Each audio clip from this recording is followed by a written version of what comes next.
like to.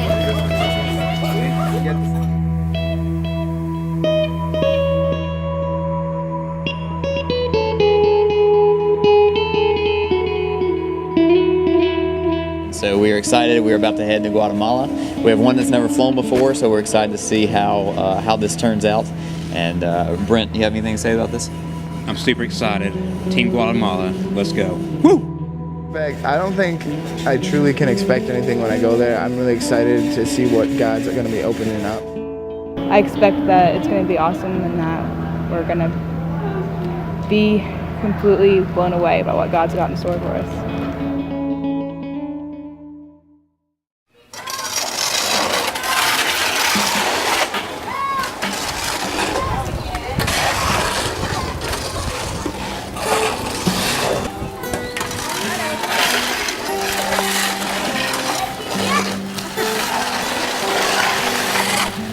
My name's Charles Van Valkenburg. I'm the director of Gospel Rooted Ministries, working here in Guatemala. Today we are cleaning a pool. When we first started working in San Juan Comalapa, which is where we're at today, the village of San Juan Comalapa, we began working in the school, but we found out they had this pool here that was not being used, that it was basically just going to waste. And one of the parts of our ministry is we want to do sustainable projects, things that will continue on and carry on. So we saw the pool and it's non-use and thought we could start farming tilapia here to help in the community to sell and to feed kids that go to the school here, and that they can also use to sell in the community to bring income into the school. Well, as you can see from that display, we have cleaned out the pool and I have got into the muck up to like my knees and I'm covered in the nasty water. Well, I'm Bevan Brown and I have always loved to travel. I've been to the Dominican Republic, I've been to Kenya, I want to travel all over the world. That's one of the things that I want to do.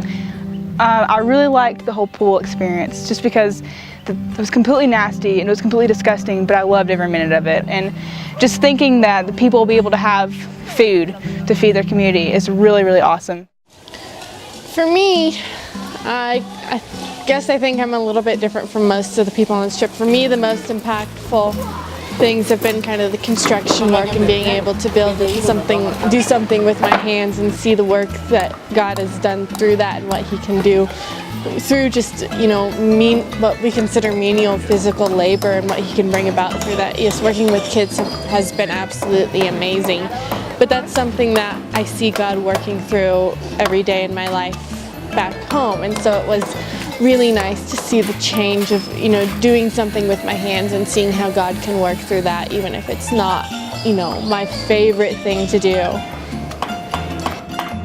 The pastor was really thankful, and those words he said to us when we left, he said that we left such a good impression about America and missionaries, which was what our job is here, is to leave a good impression and to be able to emulate Christ's love through us.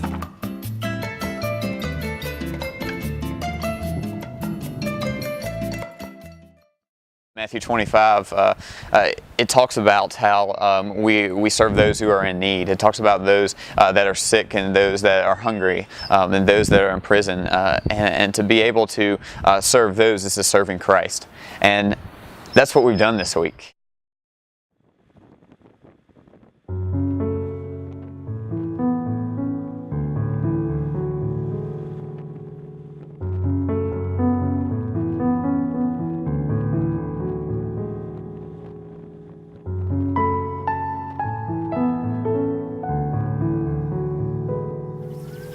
Today is Monday, and we're in Hoiba. This is our second day in Hoiba. Today, we were supposed to go to a special needs school, but they didn't have school today, so we did house visits and gave them water filters to purify their water.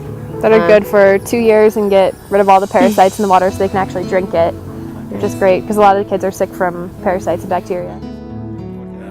We've talked to a couple of the doctors up here, In a couple different children, they've taken out up to a pound of parasites out of their stomachs and intestines. So clean water is huge.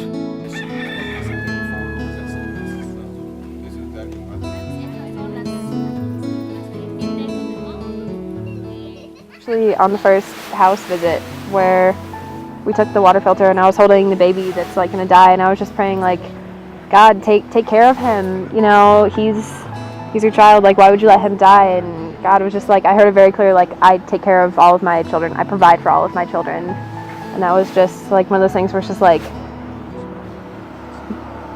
what I consider providing may not necessarily be what God considers providing, but it's amazing how these people have nothing and they're still content with what they have. Well, for me, poverty has always been something, it's like, oh, it's out there, but, you know, it's right in front of you now, and yeah, it's for me it's the same way. Like, I know it's out there, and like we learn about it, and we know it exists, but like to actually be here and experience it, like it's one thing to say like these people don't have food, or like we know these people don't have clean water, but then to actually go where they are, where there is no clean water, where we can't use the water, and stuff like that, it's a whole different ballpark. I guess the separation in socioeconomic level was one thing I talked to Charles about when we first got here, and he said about 20% of the people have 50% of the wealth, which is huge. And there's a huge gap in the socioeconomic level. I mean, looking at going to home visits where they have 9 people living in a hut with dirt floor, compared to going and looking at the mall where they have more than one store selling Ralph Lauren, and there's Ray-Ban huts sitting around, and there's just like, we ran into like 3 or 4 like suit stores where they had tailors there, something along those lines, and it really put things in perspective, considering like we're sitting here in this nice house and backyard, and about 50 feet that way there's 4 huts where they're living in the same conditions, dirt floor. As a leader of Spots, I get to see a lot of different students experience a lot of different things, and honestly this is one reason why we do what we do. We say that, we have a saying with Spots that you know, that where a passion intersects with a need, that's where we find Jesus' love. And that's how I think that we can explain this trip, is that our students have used their passions to share Christ's love, to use their passions to be able to show, to put their faith into action.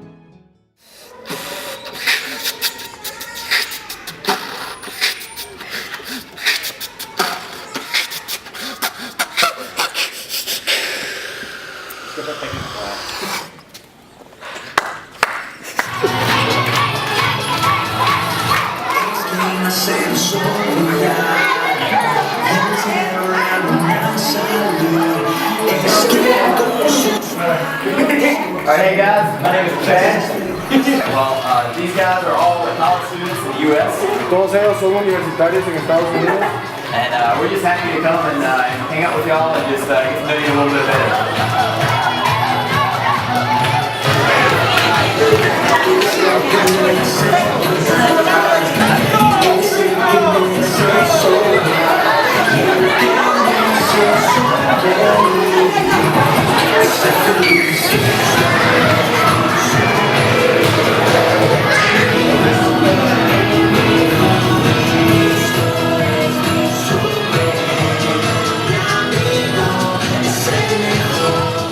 Tell you a story. Do you like stories?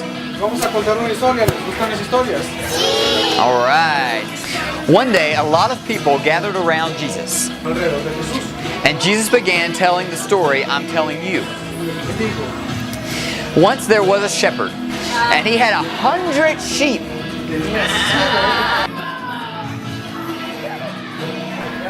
Hi, my name is Maddie, and I have really enjoyed playing with the kids and seeing the smiles on their faces today. The last 2 days that we had, whenever we went to the school, and just leading music and dance. That's something that I don't normally do. It definitely kind of got me out of my comfort zone a little bit, but I had a blast just dancing with the kids, leading the music, and just seeing the smiles on their faces and the joy that I was able to bring to them was just, it really warmed my heart.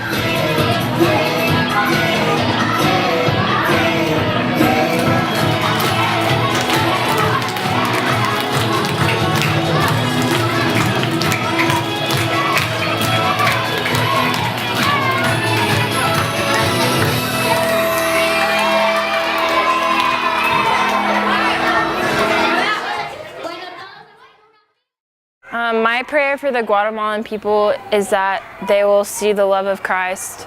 That a consuming passion for God will ripple out through the land. That they would continue to find hope in whatever circumstance that they find themselves in. That they have the faith of a mustard seed. They would just see Christ.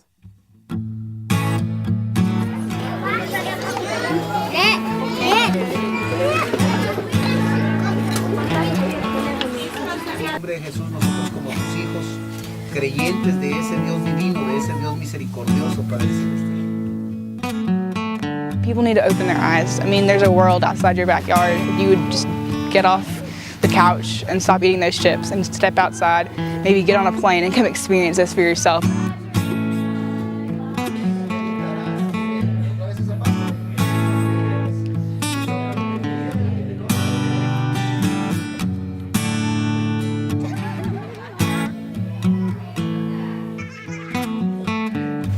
There's just something about a smile on a kid's face when he's dressed dirty, when he has nothing, and he still has all the joy in the world.